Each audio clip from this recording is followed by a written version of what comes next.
అంబేద్కర్ అంటే ఒక ఆశయం, ఒక సంకల్పం. ఆయన ఒక వ్యక్తి కాదు, ఒక మహత్తర శక్తి. రాజ్యాంగాన్ని రచించిన ఈ దేశ గతినే మార్చిన మహామనిషి. అణగారిన వర్గాలకు ఆశాజ్యోతి, బడుగుల జీవితాలను వెలిగించిన కాంతిరేఖ. కుల మతరహిత ఆధునిక భారతం కోసం అహరహం శ్రమించిన మహానీయుడు. భారతమాత ముద్దుబిడ్డ.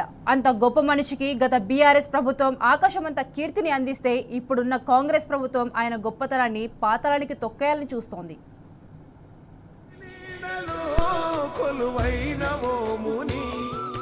వీధి వీధిలో నీ వెలిగే ఆమని.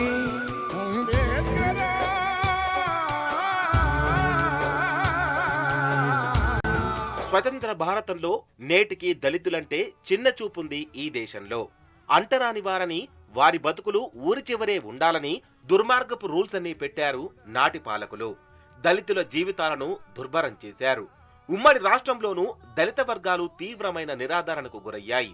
ఓటు బ్యాంకుగా చూశారే తప్ప ఏనాడు దళిత జాతికి పట్టడన్నం పెట్టలేదు ఉమ్మడి పాలకులు.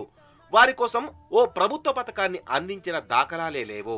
సమాజంలో ఆ జాతికి సముచిత గౌరవం ఏనాడూ దక్కలేదు.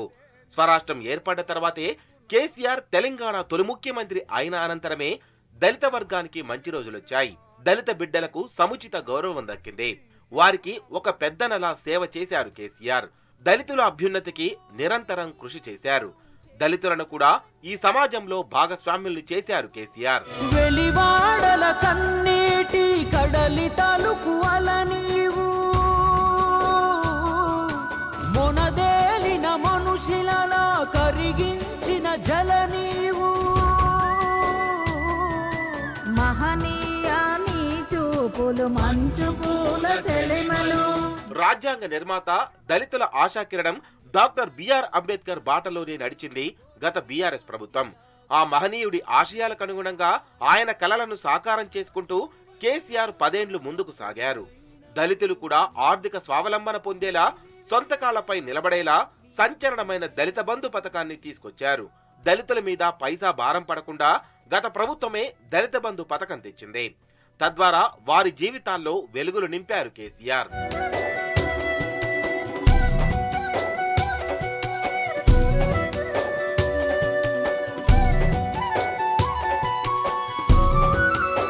న్యాయవాదిగా, ఆర్థికవేత్తగా, రాజకీయవేత్తగా, సామాజిక సంస్కర్తగా అంబేద్కర్ ఈ దేశానికి అందించిన సేవలు చిరస్మరణీయం. అందుకే గత బీఆర్ఎస్ సర్కార్ ఆ మహాశిఖరానికి సమున్నత గౌరవం కల్పించింది. రాజ్యాంగ నిర్మాతగా ఆయన పేరును చిరకాలం పదిలం చేసుకునేలా చర్యలు తీసుకుంది. అందులో భాగంగానే గత కేసీఆర్ ప్రభుత్వం హైదరాబాద్ నడిబొడ్డున హుస్సేన్ సాగర్ తీరాన 125 అడుగుల భారీ అంబేద్కర్ విగ్రహాన్ని ఏర్పాటు చేసింది. అంబేద్కర్ 132వ జయంతి సందర్భంగా 2023 ఏప్రిల్ 14న భారీ అంబేద్కర్ విగ్రహాన్ని అప్పటి సీఎం కేసీఆర్ ఆవిష్కరించారు. 125 అడుగుల మహా అంబేద్కర్ నిలవెత్తు విగ్రహాన్ని చూసి దళిత జాతి మాత్రమే కాదు, యావత్ భారత జాతి గర్వించింది. ఆకాశమంత ప్రతీకను చూసి భారత మాత కూడా ఉప్పొంగింది. భారీ అంబేద్కర్ విగ్రహం హైదరాబాద్ సిగలో మరో మణిమకుటమై మెరుస్తోంది.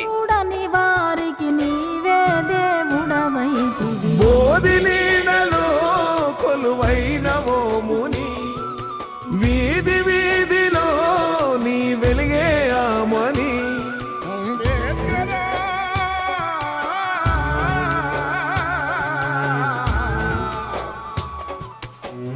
125 అడుగుల భారీ అంబేద్కర్ విగ్రహానికి 2016 ఏప్రిల్ 14న గత బీఆర్ఎస్ ప్రభుత్వం శంకుస్థాపన చేసింది. 146.5 కోట్ల అంచనా వ్యయంతో పనులు మొదలు పెట్టారు. అంబేద్కర్ స్మారక ప్రాంగణం మొత్తం విస్తీర్ణం 11.8 ఎకరాలుగా నిర్దేశించుకున్నారు. 2 ఎకరాల్లో పీఠం, విగ్రహం వచ్చేలా ప్లాన్ రెడీ చేశారు. విగ్రహ పీఠం ఎత్తు 50 అడుగులు, వెడల్పు 172 ఫీట్లు. అంబేద్కర్ భారీ విగ్రహం బరువు 465 టన్నులు. విగ్రహం వెడల్పు 45 అడుగులు. నిర్మాణానికి వినియోగించిన మొత్తం ఉక్కు 791 టన్నులు. 96 మెట్రిక్ టన్నుల ఇత్తడి కూడా వాడారు. పద్మభూషణ్ రామ్వి సుతార్ అంబేద్కర్ భారీ విగ్రహ రూపకర్త. హైదరాబాద్ నడిబొడ్డున టీవీగా నిలబడిన 125 అడుగుల అంబేద్కర్ విగ్రహం అనేక విశేషాల సమాహారం. మొత్తం 11 ఎకరాల విస్తీర్ణంలో భారీ విగ్రహం చుట్టూ ఉద్యానవనాలు, స్టాట్యూ కింద భాగంలో ప్రత్యేక గ్యాలరీ ఉంది. అంబేద్కర్ జీవిత చరిత్ర, రాజ్యాంగానికి సంబంధించిన పలు అంశాలను గ్యాలరీలో చూడొచ్చు. ఎలాంటి ప్రకృతి విపత్తులనైనా తట్టుకునేలా విగ్రహాన్ని పటిష్టమైన లోహంతో నిర్మించారు.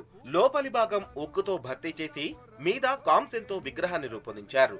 పార్లమెంటు ఆకృతిలో రూపొందించిన స్మారక భవనాన్ని విగ్రహానికి బేస్మెంట్ గా చేసుకోవడం మరో స్పెషాలిటీ.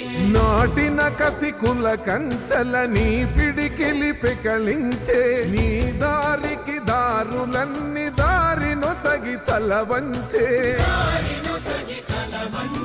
వెలివాడల కన్నీటి కడలి తలుకు అల నీవు, మొనదేలిన మనుషులలా కరిగించిన జల నీవు. గత 75 ఏళ్లలో ఏ పాలకులు అంబేద్కర్ ని ఇంత గొప్పగా గౌరవించలేదు. అసలు ఆలోచనే రాలేదు వాళ్లకు. కేసీఆర్ ప్రభుత్వంలోనే అంబేద్కర్ మహాశయుడికి సమున్నత గౌరవం దక్కింది. దళిత జాతి మొత్తం కేసీఆర్ కు రుణపడి ఉంటామని ప్రకటించింది. అదిగో అక్కడే నేటి కాంగ్రెస్ ప్రభుత్వానికి కన్ను కొట్టింది. అధికారంలోకి రావడమే ఆలస్యం, అంబేద్కర్ విగ్రహంపై కుట్ర మొదలైంది. ఎవరు ఆ ఛాయల్లోకి కూడా వెళ్లకుండా స్టాట్యూ గేట్లకు తాళాలు పెట్టారు. పర్యాటకులెవరూ లోపలికి వెళ్లకుండా అడ్డుకున్నారు. దేశం నలుమూలల నుంచి వచ్చిన టూరిస్టులు పాపం గేటు బయట నుంచే విగ్రహాన్ని చూసి వెనుదిరుగుతున్నారు. పోయినేడాది అంబేద్కర్ జయంతి నాడు సీఎం రేవంత్ గాని, మంత్రులు గాని, ప్రభుత్వం నుంచి గాని ఒక మానవుడు గాని మహావిగ్రహానికి నివాళులు అర్పించలేదు. కనీసం విగ్రహానికి దండ వేయలేదు. పోనీ నివాళిగా విగ్రహం దగ్గర ఒక పువ్వైనా పెట్టలేదు. ఇదంతా కేసీఆర్ మీద, ఆయన కట్టించిన విగ్రహం మీద కుట్ర. అంబేద్కర్ విగ్రహం దగ్గర ఏ హడావిడి చేసినా ఆ క్రెడిట్ అంతా కేసీఆర్ కే వెళ్తుందని, కేసీఆర్ పేరే వినబడుతుందని ఈ ప్రభుత్వానికి భయం. అందుకే భారీ అంబేద్కర్ విగ్రహంపై కాంగ్రెస్ నిర్లక్ష్యం ప్రదర్శిస్తోంది. రాజ్యాంగ నిర్మాతకు కాంగ్రెస్ పాలనలో జరుగుతున్న ఘోర అవమానం ఇది. అన్ని వైపుల నుంచి విమర్శలు వస్తున్నాయి కదా అని ఏదో తూతూ మంత్రంగా కార్యక్రమం చేయడం గౌరవం అనిపించుకోదు. ఇలాంటి విపరీత పోకడలను దళిత సమాజం ఎన్నటికీ సహించదు, క్షమించదు. బోధి నీడలో కొలువైన ఓ ముని